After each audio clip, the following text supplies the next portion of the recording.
Je voudrais juste rappeler pourquoi c'est important d'étudier ce verset que nous avons vu, que les rois de la terre vont donner leur puissance et autorité à la bête. Lorsque vous voyez dans Apocalypse chapitre 13, il y a cette bête qui sort de la mer qui va recevoir une blessure mortelle. La Bible nous dit que sa blessure mortelle va être guérie. Et c'est ça qui est important pour nous, c'est de savoir qu'un jour, la papauté qui dirigeait les nations de ce monde pendant le Moyen Âge, ça va se reproduire avant que Jésus ne revienne. Comment est-ce que ça va se reproduire? La Bible nous dit qu'il y aura une deuxième bête qui va monter de la terre, qui va venir la soutenir. Il s'agit des États-Unis d'Amérique. Si nous voulons comprendre ce qui va se passer devant nous, il faut comprendre qu'il y aura un moment où la blessure mortelle sera guérie. Actuellement, on ne peut pas dire que la blessure mortelle est guérie. Pourquoi? Parce que la papauté n'est pas en train de régner sur toutes les nations. Mais la blessure mortelle est presque guérie. Depuis 1929, on a recréé l'État du Vatican. Alors qu'elle avait perdu tous ses biens, en 1929, elle a tout récupéré.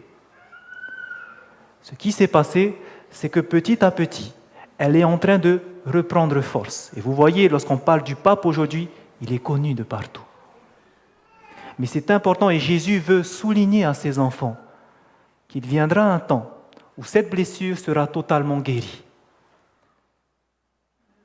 Lorsqu'elle sera guérie, c'est le temps où il y aura ces persécutions. Et Jésus nous informe. Dans Apocalypse, chapitre 17, on va dire qu'est-ce qui va se passer lorsque sa blessure mortelle sera guérie. C'est parce que les 10 cornes, les 10 rois, les chefs d'État vont donner leur puissance et leur autorité à la papauté. Et la question qu'on peut se demander, et là actuellement on ne voit pas comment c'est possible.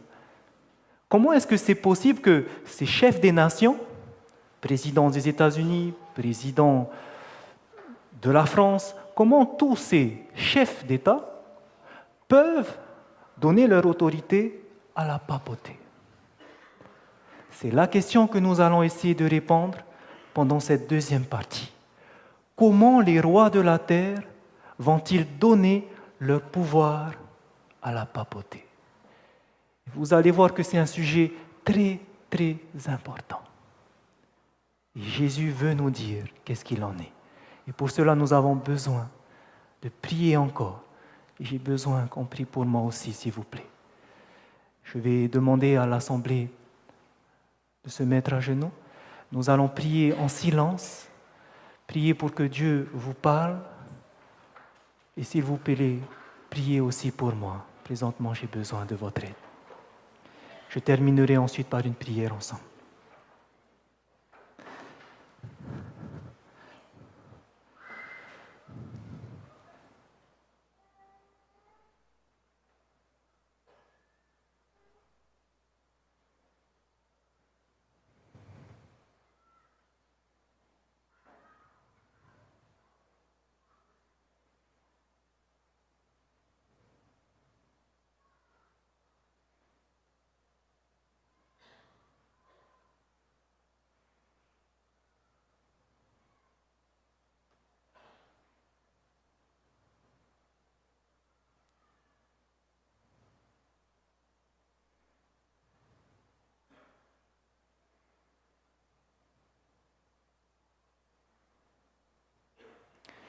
Éternel, notre Dieu, présentement nous avons besoin encore de toi. Comme tu l'as vu, nous avons amené à petit les sujets, parce que ce sont des sujets difficiles à comprendre. Mais nous croyons en la puissance du Saint-Esprit, celui qui nous enseigne, celui qui nous convainc. C'est pour ça que nous voulons te demander, continue à nous donner l'Esprit Saint. Ton peuple veut connaître ce qui va se passer devant. Et toi-même, tu veux nous révéler. Alors nous voulons disposer nos cœurs à toi. Je te prie que tu puisses nous aider à nous rester concentrés jusqu'à la fin. Et je te prie aussi pour moi-même, Seigneur. Dirige mes paroles, fortifie-moi. En Jésus-Christ, je te demande toutes ces grâces. Amen.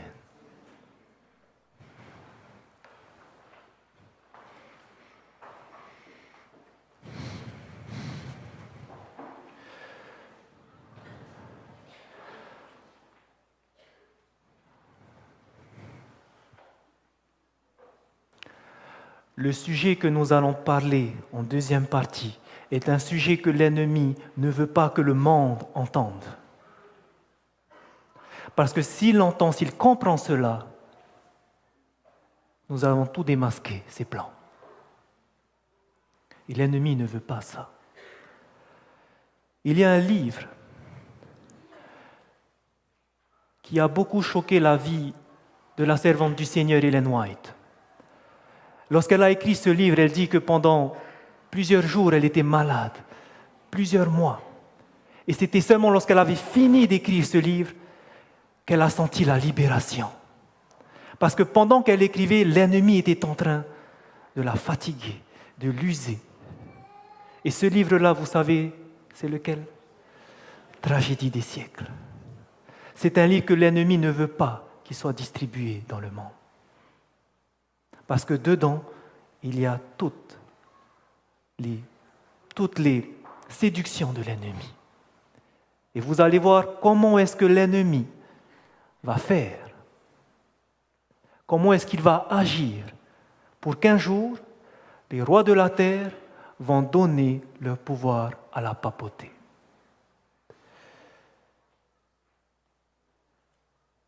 Nous en avons déjà parlé lorsque nous avons fait le séminaire sur les prophéties. C'était le dernier sujet. Et aujourd'hui, nous allons aller plus en profondeur. Voici comment est-ce qu'ils vont faire. Tragédie des siècles, page 249. Dans toute la chrétienté, les protestants étaient entourés d'ennemis formidables. Les premiers triomphes de la réforme passée, Rome rassemblait de nouvelles forces dans l'espoir de l'écraser. Le contexte ici, c'est lorsqu'il y a eu la réforme protestante. Souvenez-vous que la réforme protestante, avec Martin Luther, il était contre la papauté, parce qu'il prêchait le salut par les œuvres. Il lui a dit non, nous sommes sauvés par la grâce. Qu'est-ce qui l'a motivé pour faire ça ? C'est l'étude des prophéties, Daniel chapitre 7, la petite corne. Et alors, il y avait toutes ces preuves qui faisaient que les premiers protestants avaient ce zèle de partager. Et dans ce contexte-là, qu'est-ce qui va se passer ? Les premiers triomphes de la réforme passée, Rome maintenant va rassembler de nouvelles forces dans l'espoir d'écraser cette réforme. C'est ce qu'on va appeler la contre-réforme. Comment est-ce que Rome va faire pour contrer cette réforme ? C'est alors que se fonda l'ordre des Jésuites, le défenseur de la papauté, le moins scrupuleux, le plus puissant et le plus cruel. L'ordre des Jésuites est un ordre qui a été fondé par l'Église catholique. Dans quel but ? D'écraser la réforme protestante. Comment est-ce qu'elle va se fonder ? Par qui ? Tragédie des siècles, page 1646. Les Jésuites, c'est un ordre fondé en 1534 par Ignace de Loyola et approuvé en 1540 par Paul III. Il porte aussi le nom de Compagnie ou Société de Jésus. Quel était leur rôle ? Comment est-ce qu'ils procédaient pour ramener les protestants vers Rome ? Tragédie des siècles, page 249. L'esprit de prophétie nous dit, en fonction de leur ordre, ils revêtaient une apparence de sainteté. Ils visitaient les prisons et les hôpitaux. Ils secouraient les malades et les pauvres. Ils professaient avoir renoncé au monde et se réclamaient du nom de ce Jésus qui allait de lieu en lieu faisant du bien. Mais cet extérieur irréprochable cachait souvent les desseins les plus noirs et les plus odieux. Ils avaient une apparence de piété. Ils faisaient que des choses bien, bonnes aux yeux du monde. Ils aidaient les pauvres, les malades. Mais par derrière, ils faisaient autre chose. La suite, l'un des principes fondamentaux de cet ordre était que la fin justifie les moyens. En vertu de ce principe, le mensonge, le vol, le parjure, le meurtre étaient non seulement pardonnables, mais méritoires quand ils servaient les intérêts de l'Église. Vous imaginez jusqu'à où ils allaient? Pour servir les intérêts de l'Église, on allait jusqu'à tuer, à mentir. Sous des déguisements divers, les jésuites s'insinuaient dans les bureaux de l'État, devenaient conseillers des rois et dirigeaient la politique des nations.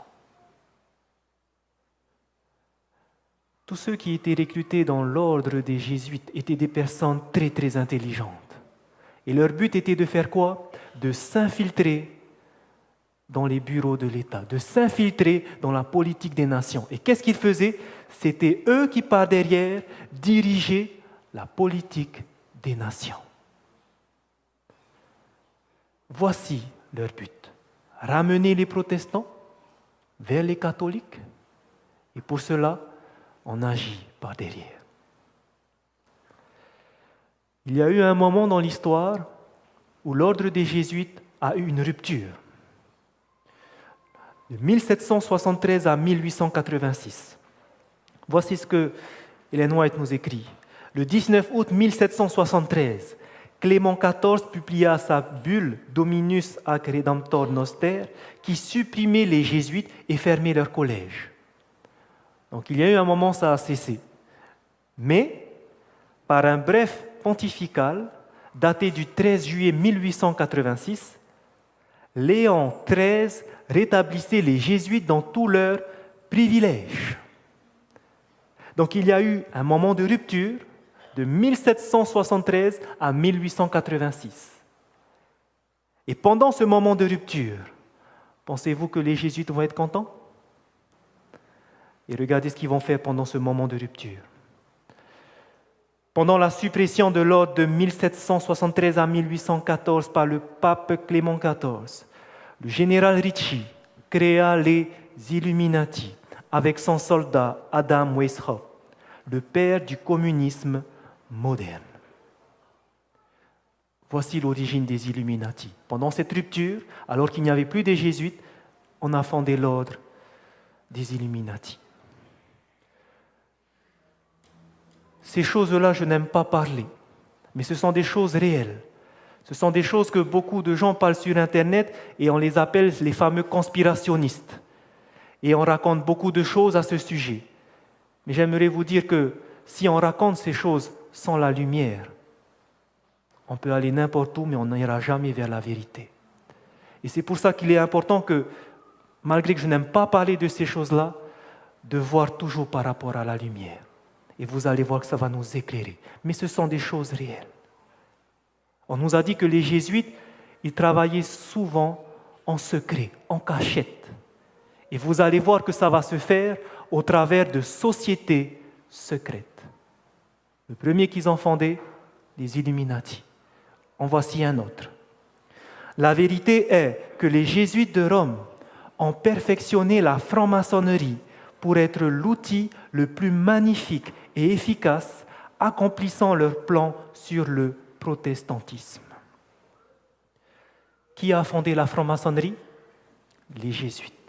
La franc-maçonnerie, ce sont que des protestants qui peuvent faire partie de cet ordre. Et malheureusement, ça a été fondé par les catholiques pour que ces protestants infiltrent l'Église protestante. Et vous connaissez la franc-maçonnerie, ça existe même ici à Tahiti. Il y a une personne que je connais très bien, je ne citerai pas son nom, dont son père est le responsable des francs-maçons ici en Polynésie. Et vous avez ici plusieurs temples des francs-maçons. À Hamuta, à Fa'a, c'est réel. Mais les francs-maçons, ils aident beaucoup. Ce sont des personnes qui aident beaucoup les gens. Par exemple, vous avez la fameuse Grande Loge de France.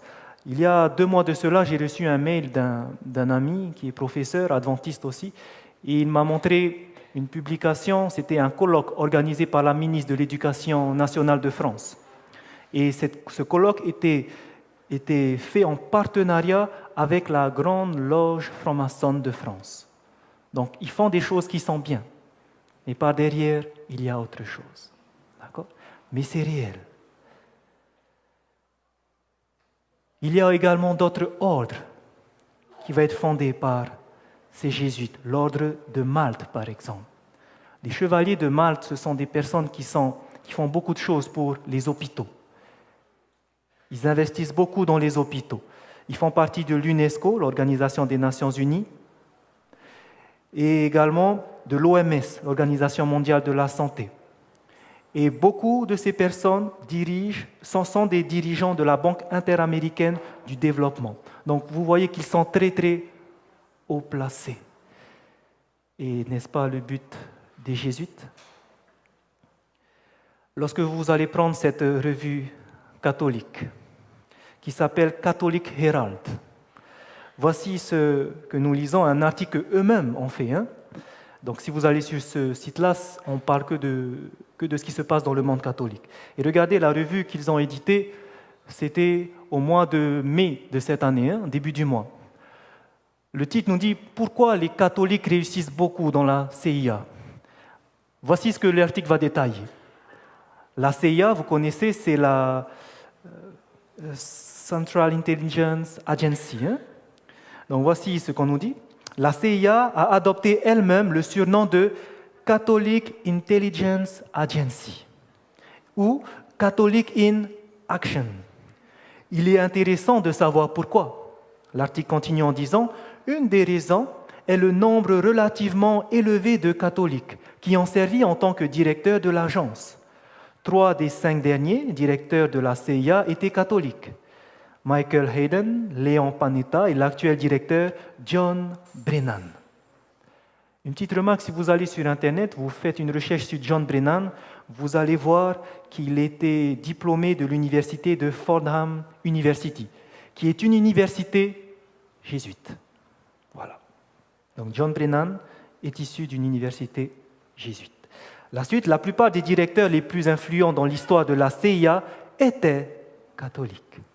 Ils n'étaient pas seulement catholiques, ils étaient dévoués à la messe et dans de nombreux cas, membres de sociétés comme les chevaliers de Malte. Il y a également d'autres sociétés secrètes. Par exemple, le fameux bosquet bohémien. Ce sont des personnes très très riches qui font partie de cette société secrète. La majorité, ce sont des Californiens qui proviennent de 35 États différents et d'une douzaine de pays étrangers. Donc, la plupart, ce sont des PDG d'entreprises, des fonctionnaires gouvernementaux ou également des conseillers politiques. Et parmi eux, ça c'était une photo qui a été prise lors d'un repas du Bosquet bohémien, lors d'un petit déjeuner. Je ne sais pas si vous reconnaissez ici, c'est une photo qui a été prise le 23 juillet 1967. Donc vous reconnaissez, c'est ça. Donc ici, Richard Nixon, qui était le 37e président des États-Unis, et à ses côtés, Ronald Reagan, le 40e président des États-Unis, faisait partie de ces sociétés secrètes. Le club des Bilderberger, eux, c'est une société secrète qui rassemble plusieurs dirigeants, des personnalités de la diplomatie, des affaires, mais seulement d'Europe. Vous avez également un autre club, la société de Skull and Bones, dont faisait partie aussi un président des États-Unis. Regardez lequel. George Walker Bush.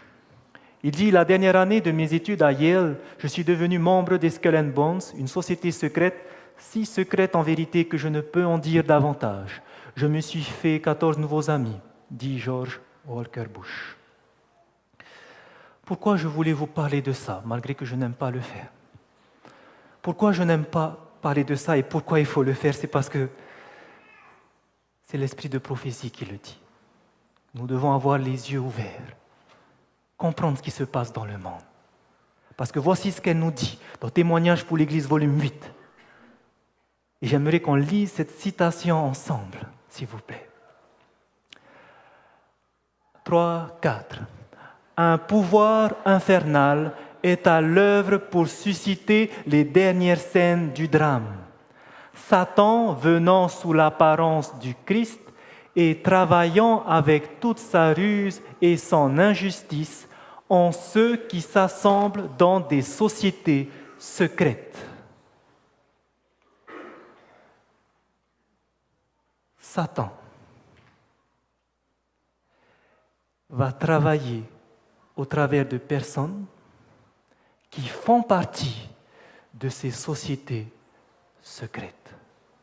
Et c'est comme ça que vont se passer les dernières scènes de l'histoire du monde. C'est pour ça que je voulais passer un petit point dessus. Ce ne sont pas des choses à fermer les yeux, parce que ces sociétés secrètes vont jouer un rôle dans la fin du monde. Il y a cet homme qui s'appelle Walter Weiss. C'était un zoologiste, un scientifique qui était athée et qui a tout fait pour contredire les écrits d'Ellen White. Et voici qu'un jour, alors qu'il était professeur d'université, il a dit à ses élèves qu'on va tout faire pour contredire ce que Ellen White nous dit sur la réforme sanitaire. Et vous savez qu'est-ce qui s'est passé à la fin? Il a été converti, parce que tout ce qu'elle a dit, c'était vrai. Et donc, à partir de là, il a connu l'adventisme, il a été baptisé adventiste, et il est devenu un évangéliste qui parcourt un petit peu le monde. Mais cette personne-là, son histoire, il fait souvent des témoignages, il dit qu'il était membre du monde occulte, il faisait partie de ce monde des sociétés secrètes. Et pendant un bon bout de temps, il a fait beaucoup de recherches parce qu'il voulait que tous ceux qui faisaient partie de ces sociétés secrètes ne savaient pas pourquoi ils étaient là. Ils faisaient pour le bien. Mais lui, il a fait des recherches pour leur montrer, pour exposer que derrière, il y avait quelque chose de mal, en appuyant sur la parole de Dieu. Donc c'est, entre guillemets, un expert de l'Église adventiste qui connaît beaucoup au sujet des sociétés secrètes. Et voici ce qu'il va faire. Il va essayer de voir d'où viennent telle ou telle société secrète. Les Illuminati, par exemple, ont créé les Skull and Bones. Ensuite, il y a eu le Bosquet bohémien, le club des Bilderberger. La franc-maçonnerie est une autre branche avec les protestants. Il y a également les Chevaliers de Malte qui, eux, ont créé la CIA, etc. Mais ce n'est pas ça le plus important. Ce n'est pas important à connaître. Mais voici ce qui est important. C'est que toutes ces sociétés secrètes ont été fondées par qui? Par les jésuites. Et ce sont les jésuites qui sont à la tête, qui dirigent ces sociétés secrètes, qui sont au plus haut rang.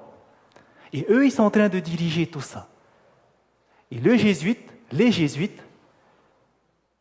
qui est-ce qui est au-dessus d'eux? La papauté. La papauté, l'Église romaine qui a créé les jésuites. Dans quel but? De ramener les protestants vers l'Église. Et c'est au travers de ces sociétés secrètes que Satan va diriger les dernières scènes du drame. Je vous montre par exemple un article d'actualité. Tout le monde connaît Mark Zuckerberg.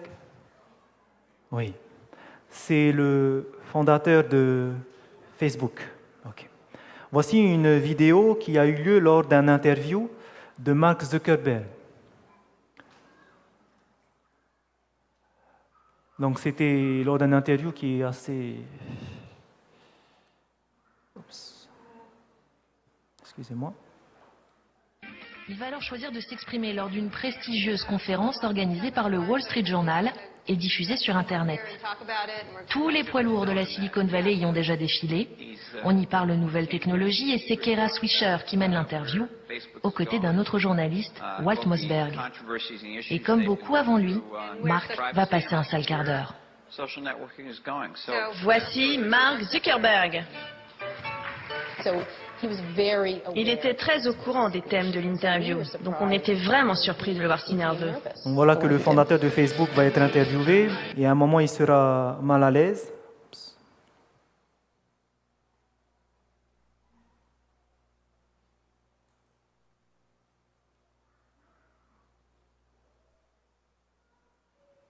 Il était tout pâle, il avait l'air malade. Pour moi, c'était une crise d'angoisse. Il nous a dit qu'il ne se sentait pas bien, mais en tout cas, c'était très mauvais pour lui. Pour détendre l'atmosphère, Kara interrompt l'interview et tente une petite plaisanterie. Vous voulez retirer votre sweat? Non, je ne l'enlève jamais. Je sais, mais il y a des femmes dans le public qui aimeraient bien que vous l'enleviez. Non, En s'épongeant le front, Mark prend conscience de la situation. Il cherche une issue, mais les questions repartent de plus belle. Pouvez-vous expliquer ce qu'est la personnalisation instantanée, pourquoi vous l'avez fait et à quoi ça sert pour vos utilisateurs? peut-être que je dois l'enlever. Enlevez-le. Pour Pourquoi il va gagner du retirer temps, son sweat Mark décide d'enlever son sweatshirt. Mais il va comprendre qu'il n'aurait jamais dû. C'est un sweat officiel. On imprime notre mission à l'intérieur. Oh mon Dieu, l'intérieur du sweat. Mais qu'est-ce que c'est? Rendre le monde plus ouvert et connecté. Oh mon Dieu, c'est un culte secret. Regardez ça. Rendre le monde plus ouvert et connecté, avec un symbole au milieu qui... Oups. Elle va dire que ce symbole, c'est un symbole qui fait Illuminati. Voici, c'est ce qu'ils vont commenter aussi sur le journal LCI. Les rumeurs les plus folles circulent depuis des mois. Les internautes ont enfin une piste. Et oui, l'insupportable geek multimilliardaire, le très présomptueux Mark Zuckerberg, a enfin retiré son inséparable hoodie. C'est comme ça qu'on appelle les suites à capuche. Forcé de tomber la veste devant les caméras de télévision. Et qu'a-t-on découvert à l'intérieur? Pas un gris-gris, Damien, pas une doublure en billets de 100 $. Non, non, non. Un étrange dessin digne du Da Vinci Code, un schéma mystique censé représenter la mission de Facebook. Voilà. Donc, si vous suivez les actualités, il y a maintenant un mois où le pape François a rencontré les dirigeants Apple et Facebook aussi. Donc, vous savez qu'est-ce qui peut se passer par derrière. Mais voici une autre que j'aimerais surtout vous montrer. Une vidéo qui est très importante et j'aimerais que vous compreniez quel est le rôle aussi de ces jésuites. Non seulement ils vont essayer de contrôler tout ce qui se passe par derrière, de diriger les politiques des nations, mais ils ont un second plan, parce que c'est Satan qui œuvre derrière. Donc c'est une vidéo en anglais d'un pasteur nommé David Gates. Est-ce que quelques-uns parmi vous le connaissent? C'est un homme très très humble, qui œuvre beaucoup. C'est un pilote missionnaire, il est médecin, et il va faire un témoignage qui est surprenant. Donc je vais essayer de le traduire en même temps pour ceux qui ne comprennent pas l'anglais. I was in Idaho last year, and there was a Mexican doctor that came to see me, a lady. Donc c'était une Mexicaine qui est venue la voir, une femme docteur.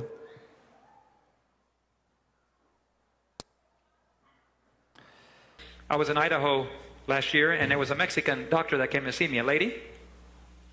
And she said, I have a practice down in Mexico, and my partner was approached by a Catholic and said, the bishop is dying of cancer, but he knows you Adventists have a special health message. Donc c'était un catholique qui s'est approché du mari de cette femme mexicaine et qui disait que il y a un prêtre qui est malade et il sait que vous, les adventistes, vous avez un message spécial pour la santé.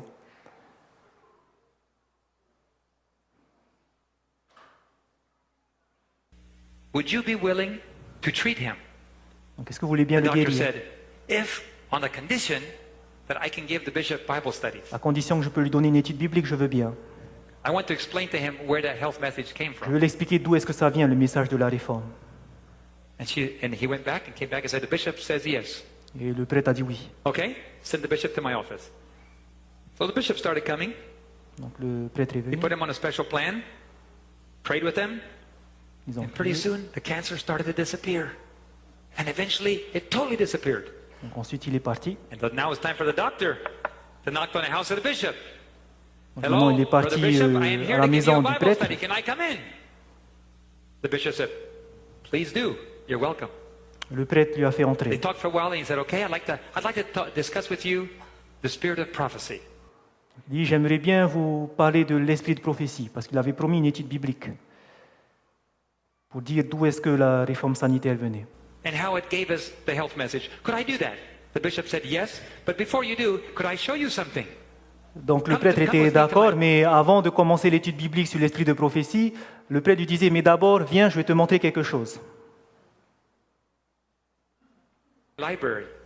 Il va aller dans sa So they went to the bibliothèque. library. And on the library, Et dans la bibliothèque, all of the published writings of Ellen G. White. tous les livres publiés par Ellen White dans la bibliothèque du prêtre catholique. The doctor was stunned. Il était étonné. Brother Bishop, how in the world do you have all these books? Il a demandé, mais comment He est-ce que said, tu and fais? I've Comment read ça se every fait? one of them too. Et j'en ai lu aussi. You have. Ah ouais, tu les as lus? And what do you think about them? Et qu'est-ce que tu en penses sur eux? He said, Il I'm a dit, Jesuit. Je It is suis un my jésuite. job to read everything. Et c'est notre And I want you travail to know de tout lire. that we Jesuits Et il faut que vous sachiez que nous, jésuites, believe that Ellen G. White is the only true prophet of any church today. nous, jésuites, nous croyons que Ellen White est la seule vraie prophète de toutes les églises. Écoutez bien la fin. Things she has written, and I will tell you another thing. Et je vais te dire maintenant autre chose. That is why we don't want Seventh-day Adventists to believe anything that she writes. C'est pour cela que nous ne voulons pas que les adventistes lisent ce qu'elle a écrit. Ce sont les jésuites connaissent Ellen White. Les jésuites connaissent le mouvement adventiste. Ils savent que c'est le mouvement de Dieu. Mais ils ne veulent pas que les enfants de Dieu lisent les livres d'Ellen White. Posez-vous la question. Je ne vais pas aller plus loin, je ne vais pas le dire. Je préfère laisser ça en suspens. Pourquoi c'est important, frères et sœurs? Pourquoi aujourd'hui c'est important de comprendre que les jésuites sont une cellule mise en place par la papauté pour amener les protestants? Pourquoi c'est important? Aujourd'hui, les vrais protestants, frères et sœurs, il n'y en a pas d'autres que le mouvement adventiste. Il n'y en a pas d'autres. Et maintenant, j'aimerais vous dire une chose importante. C'est de considérer que les jésuites sont dirigés par qui? La papauté. Et maintenant, vous comprenez pourquoi les choses vont si vite avec ce pape, François Ier. Parce que c'est le premier pape jésuite de l'histoire de la papauté. C'est le premier pape jésuite de l'histoire de la papauté. C'est pour ça que les événements de la fin sont en train d'aller à une grande vitesse. Et c'est pour ça que le peuple de Dieu doit se réveiller pour voir ce qui se passe. Parce que derrière ces choses-là, frères et sœurs, il y a des choses atroces qui se passent. C'est important. Comment est-ce que les rois de la terre, maintenant, vont pouvoir donner leur autorité à la bête? Vous avez la réponse. Les rois de la terre, la plupart font partie de sociétés secrètes dirigées par les jésuites. Vous avez la réponse. Et maintenant, vous comprenez pourquoi le diable est en train de diriger ce monde. Mais il y a quelque chose de très important. Et c'est ce que nous allons voir à la dernière partie, la plus importante. Je sais que nous sommes fatigués, mais maintenant, vous allez voir la réalité de ce qui se passe aujourd'hui même en Polynésie. Et c'est pour ça que je vais demander, lorsqu'on aura fini de ce chant, nous allons prier encore parce que nous avons besoin de comprendre ces dernières choses. Ça va être des choses un peu plus difficiles à comprendre, mais ça va tellement vous éclaircir sur ce qui se passe maintenant. Donc nous allons continuer par un chant et terminer par cette dernière partie.